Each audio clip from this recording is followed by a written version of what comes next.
Are you ready to buy your first home? There are 5 numbers you need to know. Hi, my name is Amy Brown. I'm a realtor with Long & Foster in Columbia, Maryland. Please give this video a like and don't forget to subscribe to my channel. It really helps me out.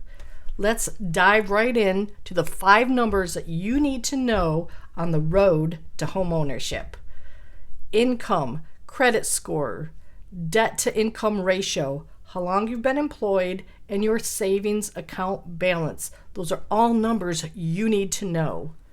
Your lender will look at 3 things when you are getting ready to get pre-approved for a mortgage. They're going to look at your income, your debt, and your credit score. Let's start with income.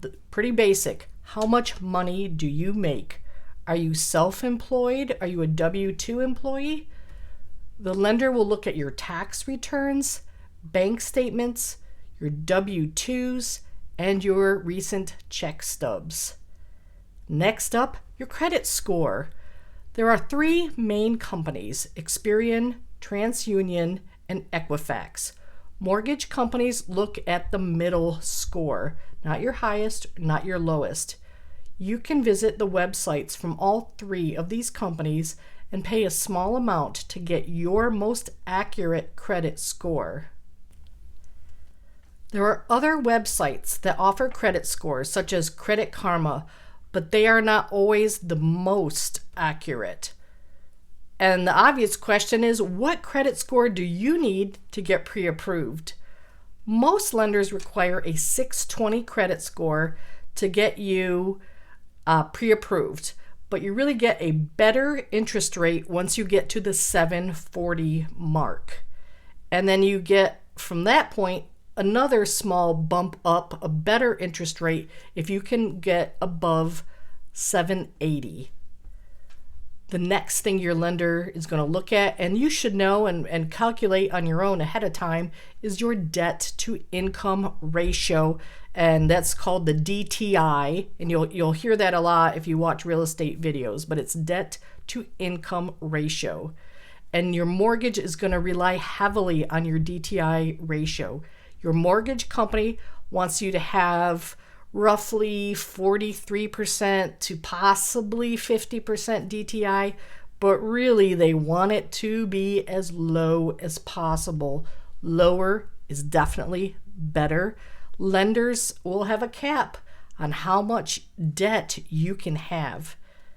Your debt to income ratio is your monthly debts divided by your gross monthly income. This number is one way the lender measures your ability to manage monthly payments and to repay that money that you plan to borrow.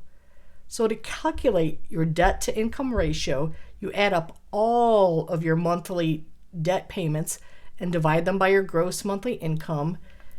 For example, if you pay $1,500 a month for your rent and another $100 a month for your auto loan payment and $400 a month for the rest of your debts, your monthly debts are $2,000. If your gross monthly income is $6,000, then your debt to income ratio is 33%. And I'm going to leave this on the screen for a little bit so you can jot it down and use that as an example. So a 33% DTI is a wonderful thing. Next up, the mortgage company is going to want to look at your employment. They want you to have 2 years of consistent employment history. There's a little caveat. Some lenders will count some of your college education toward the 2-year requirement if your job directly correlates to what you went to school for. For example, if you went to nursing school, you went to college for nursing, you graduated, and then got a job as a nurse, some lenders would take into account your years of nursing education. Lastly, savings. Your savings account balance. You need money in the bank for your down payment and for your closing costs. For a conventional loan, the lowest down payment percentage is 3% of the purchase price of the home for a conventional. For FHA, it's 3.5% of the price of the home.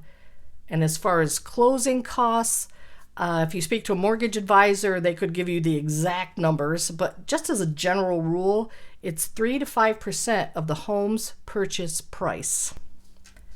So before you're ready to talk to a mortgage advisor, go through this video, know all your numbers. Do you need to work on improving your income? Do you need a side part-time job? Do you have too much debt? Do you have to get really serious about paying some of that down? And is your credit score too low? Do you need to take some time and really work on improving that credit score? If you have questions about these numbers, please give me a call and I can walk you through it and also put you in touch with the mortgage advisor. But you do need to start this process by knowing your numbers. Thank you for watching.